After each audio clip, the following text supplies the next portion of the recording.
We ready? Good? Hell yeah. Let's go. Text on your phone. No, I'm good. So, what's your opinion on Brennan creating this new hairstyle called a mohawk? No comment. No, it suits him. Yeah, It's all right. It's not terrible. I've seen worse for sure. What would it take for you to cut your hair?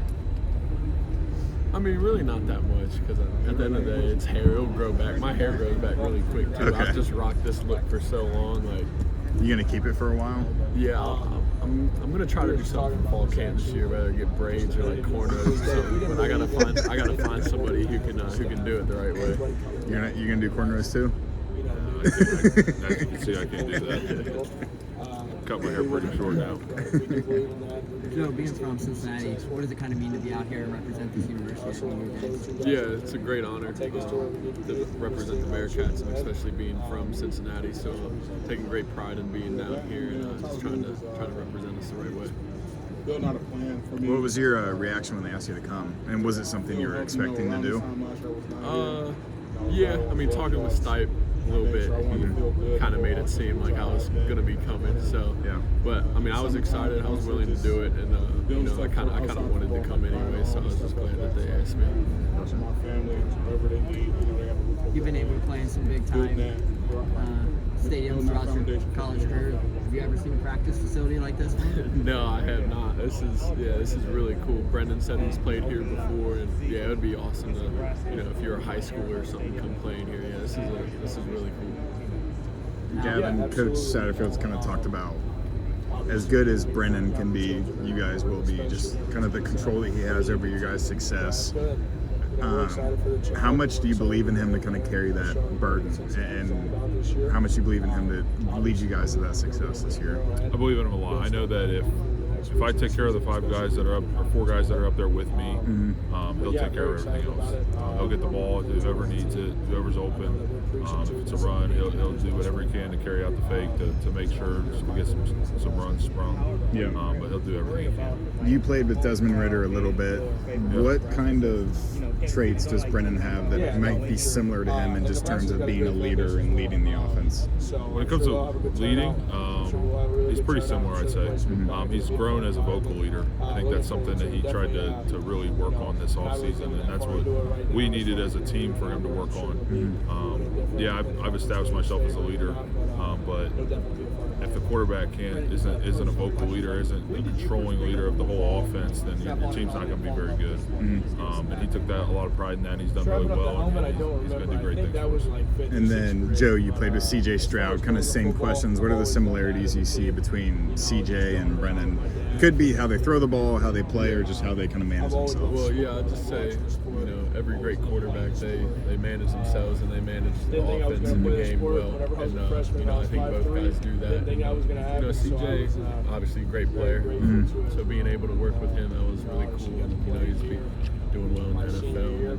And, I think Brendan's a great player as well. And I think he'll have a great year this year and do well in the NFL too. But yeah, I mean, there's similarities for sure. But Brendan throws the ball well, CJ throws the ball well, can both make some plays with their feet if they need to. So I'm just been blessed to play with some pretty good quarterbacks. Joe, talk about it from year 1 to year 2. How much more comfortable are you in this offense now in year 2? Surely. Yeah, I mean, that was one of the main things for me, coming back. I wanted to get more comfortable and even more confident in playing and just kind of believing in myself and just trusting, the offense and what I'm doing and the playbook and everything. So just getting another year under my belt, I think I'm trying to make some big strides from this year and from next year for sure. And then walk us through, too, your relationship with Coach Stepp is a unique one. Walk us through what this offseason's been like as he hopefully prepares you for the NFL draft this upcoming season. Yeah, man, I can't. There's not enough good things I can say about Coach Stepp, man. I love him.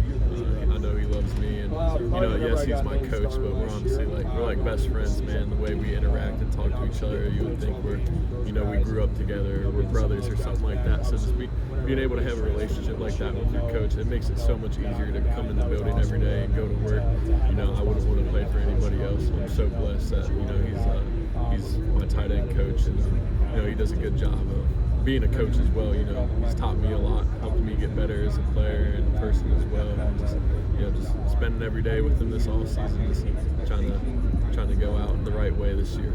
You're obviously probably going to be gone after this year, going to the draft. What should fans expect from Gavin Grover, who's kind of projecting to be the tight end of the future at UC? Yeah, I think Gavin's going to be he's a great young player already. You know, he got some snaps last season. He'll play a decent amount again this year. But just as a player, you know, he's got great ball skills, great hands in the receiving game. He's still got to get a little faster and stronger, but you know, it took me a while to get to where I'm at, so no knock on him at all. But yeah, he's a big kid too, pushing 6'7". He's 250, 255-ish, so he's already got the frame. Just got to get stronger, faster, like I said, and figure out. He's really smart too. That's the thing about Gavin. He picked the offense up extremely quick as a freshman, so that was impressive to see. But he'll end up having a great career at UC. How have you seen his game grow from year 1 to year 2 and into the season? I'd say the main thing with him is just he's transformed his body. You know, when he first came in, he was obviously tall. He still weighed a good amount, but he had all his baby fat on him still, and just didn't look too great, to be honest. But you know, he's transformed his body. He has gotten faster and stronger, and yeah, I mean, he's just getting better every day. He's still so young. He's got a lot of ball. You kind of mentioned your journey in development. What was the biggest change you made in maybe your routine or your training or the weight room that kind of led to you having the good season last year? I would say really the main thing was like my mental. Okay. You know, after I lost my mom at Ohio State, I was struggling, and you know, I lost my love for football, honestly, and you know, it took some time to get that back, even when I did transfer to UC. So just getting my mental right, taking care of that, and the rest of it kind of just all fell together, because it wasn't like, you know, I wasn't taking care of my body or doing bad things before, but just being in the right headspace, it changes everything. So is it kind of just losing the pressure of it and just playing free, or what was the kind of mental shift? Just coming back home, I felt like it was kind of, I guess, comfortable, you know, being back with my dad and everything, and then just I happened to come into a great situation, you know, with Coach Stepp. He's helped me so many ways, and just the guys, you know, Gavin, like people like Gavin, players in the locker room, just being around them every day, and you know, then being from Cincinnati, I didn't want to just come to Cincinnati and not do well or anything, so I wanted to represent it the right way. So if anything, it kind of added a little bit of pressure in a way, but like it was all good. For both of you guys, what was your, I know I asked Gavin earlier, what was your guys' initial reaction to walk into the IPF for the first time? What was it like to kind of see that thing all come to fruition over the years? It's Gavin has been here the whole time, so he's seen that thing when there was nothing there. You know, when I got here, they kind of had the structure of it and everything down, but walking in it, it's the nicest one I've ever seen, and you know, I've seen some pretty nice ones, and you know, it's game changing. It helps so many ways that people don't realize, you know, with recruiting, things like that, and then just having our own kind of like training and treatment area, that helps so much. Just kind of the technology they have in there. Like every morning I'm in the cryo, getting my body right, and you know, we weren't able to do that at the old place, and then being able to get in the saunas, contrast, and they're still getting some like red light beds and things like that, and then just, you know, not to mention like how nice the locker room and just meeting rooms and everything. Yeah, it's just great as a whole. I asked Gavin about it earlier, about what his favorite part of the IPF was. He said it was the recliner by his locker. Joe, you got any favorite thing there? What's your favorite part of the IPF? My locker's in a great spot. It's like Patrick Gerd and I, and then there's like a random wall for some reason, so we kind of got like our own section, and the lockers recline, so it's nice over there. And then I would just say my favorite thing is, probably just the new kind of treatment and recovery areas and rooms that we have. You know, Gavin and I are getting pretty old, so being able to take care of our bodies with technology and equipment like that, and then just football, being able to use it, you know, it helps so much. Obviously, I wish some of these guys would. And then walking through, obviously here at Media Days, walk us through the outfit decisions I'm a big fan of a lot of these for Big 12 Media Days. Was there something that stood out to you guys for the outfits, or? Like our own? Yeah, like the suits and everything. No, I wanted to go with a little bit of color. You know, I have a couple of black and just gray normal suits, and you know, this one caught my eye a little bit when I was going through it. And, you know, I just wanted to change it up a little bit. That's all it was for me. I just try to stay basic, something that I would look sharp, but then also something I'd wear again later in life. Gavin, what's your favorite, I don't want to say play call specifically, but favorite like scheme call. Like when you're in the huddle and this gets called, like you're super happy. Any outside zone. Any outside zone. I think like we didn't run it very often when I'd say my first 3 years, but then once Sat came in, anytime outside zone's called, I think I'm decently fast enough to where like I enjoy being able to like cut off the nose, and it's something I'm good at.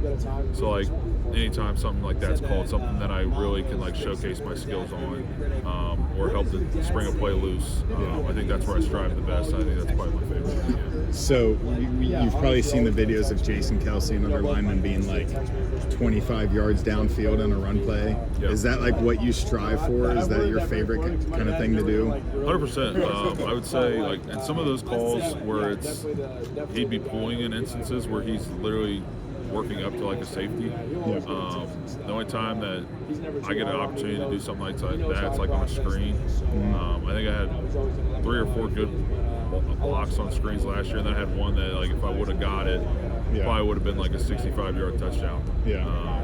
But yeah, definitely when you're watching some of the stuff he does, it's inspiring. Like I get inspired to be able to try and do things like that. Yeah. Speaking of would have been 65-yard touchdowns, I know it's coming. I know it's coming. Did you buy him a steak dinner for the Miami game? No, I didn't. I didn't. We have play calls where I'm gonna put this on Sat. So we have play calls where if I get a call, it's like we're running a run play. Okay. But there's also like an RPO option to it, and they can give us a call that like tells us not to go downfield. I didn't get one of those calls, so I went downfield trying to block somebody. So instantly, as soon as I saw the flag, I was like, yeah, that's was me. I'm 15 yards downfield, so and it was come back. But you were like 6 inches away from it. Like it was. By the time when I turned around and saw the flag, yeah. But when I think I saw something on Twitter where it was somebody slowed it down, and I was like, yeah, okay, that's a little ridiculous. But it is what it is. That's awesome. And then Joe, talk about the new uniform reveals for both of you guys. How cool is it to be a part of that intro video to kind of reveal those new uniforms for you guys? Yeah, like I said, it was an honor. I mean, selected one of the guys put those on, and I was wearing the red one. I think not just because I was wearing it, but I think the red one's probably my favorite. I think the sharp with the new helmet finally matches the uniform, so I'm excited to wear those. And yeah, I think they look really good. I think it puts us up there for some of the best uniforms in the country, and I'm excited to wear them for this season. You guys got any thoughts about seeing Jason Kelsey reveal those first on the New Heights podcast? Yeah, well, I forget what I was doing. I was busy, so by the time I saw it, like UC Football Page has already posted it too. So like that wasn't my first, and I kind of got a sneak peek of it when I probably shouldn't have. But so I already knew what they looked like. But that was cool for him to do that. Like that's something special that not a lot of programs have. Something like a podcast like that where it's previous players that can do those things for us.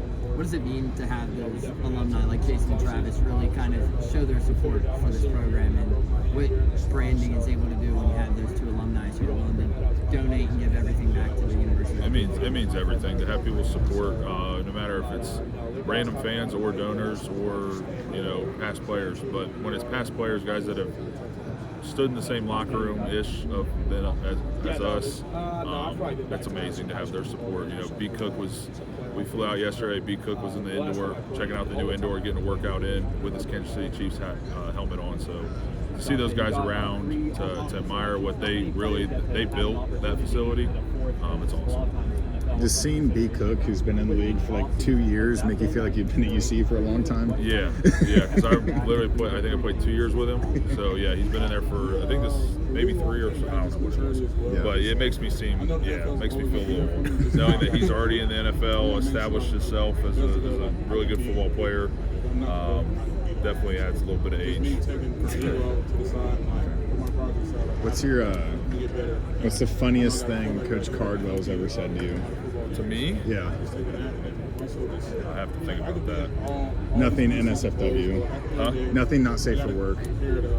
Yeah, I don't know. Probably something I couldn't say. It probably is something I couldn't say. There's also some stuff that I couldn't say that he said to other players that I can't say. Is there a game you're looking forward to the most this year? I mean, we really are trying to take it week by week, but like Nebraska definitely, even though that's like week one, that's like the mindset, take it week by week. Nebraska, like playing at the Chiefs Stadium, like I've had the opportunity to play at like 6 or 7, like we talked about earlier, NFL stadiums, but I have the opportunity to play there. You know, I definitely know Travis will be there in attendance. That great of a stage. I think it's on like a Thursday or something like that.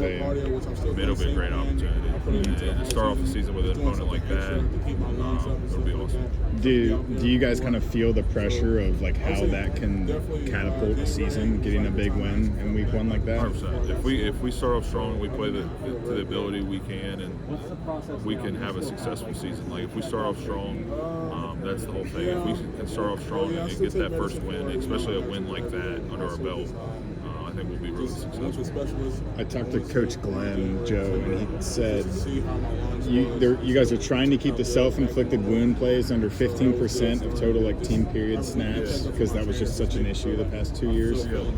What was that like? Do you kind of change the way that you practice, or is it kind of just chemistry flowing in that direction of less self-inflicted wounds? Yeah, I mean, you don't necessarily kind of change the way you're practicing. Like, you don't want to get all uptight and be like, I got to play perfect because, you know, then mistakes will happen and then, you know, that's just no way to play football. But it's things we can all control, you know, just being a little bit extra locked in on the snap count, or Gavin knowing and all of us knowing his own two or something. Things like that, and just, you know, hand placement, you know, not getting holding calls, and Brendan's being a little extra smarter with the ball, you know, not trying to force things if he doesn't need to, take the check down if it's there. I mean, it really just comes down to, it's all just fundamental football, really.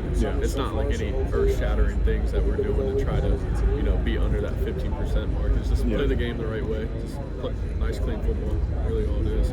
So looking at the schedule too, from a fan's perspective, many fans see the Nebraska game and they think we get 7 home games. But for you two who are seniors, how important is it to kind of have 7 home games for your final go-around potentially here in Cincinnati? Yeah, that's a blessing for sure. And you know, home games are so much easier. You don't have to deal with traveling and sometimes getting back at. Because there's a couple times last year you get back 5, 6, 7 a.m. and you know you're kind of messed up for a couple days. So just being at home makes it so much easier. I love playing at Nipper. I would say the same thing. Home crowd, all our families will be there, and it's just great. And I'm glad we got 7. So when you see the coaching staff bring in 5 new receivers, obviously you aren't mad about it or anything, but is there a part of you that's like, I'm still like the guy, like you can still rely on me to be that high volume receiver? Yeah, and I mean, I believe in that. I think the coaches and everyone else still believes that as well, but I mean, we needed receivers, so it wasn't like, hey, like you said, like I'm still here. Like, no, we need good receivers, and then with good receivers, it helps take it off of me a little bit, because later in the season last year, when a couple of our receivers were banged up, we're thin over there, and struggling. You know, I'm getting doubled or whatever, so it's hard to get me the ball. And then it was hard to get them the ball, so then our offense is just not flowing right. So just being able to have guys we can get the ball to, and you know, if you want to double cover someone, we'll throw it over here. If you want to double cover him, we'll throw it over here. Or if you want to leave the middle open or wherever, you know, I can find zones in there and get open as well. So I mean, it'll help collectively. So I'm not mad about it. Would you like more downfield targets this year?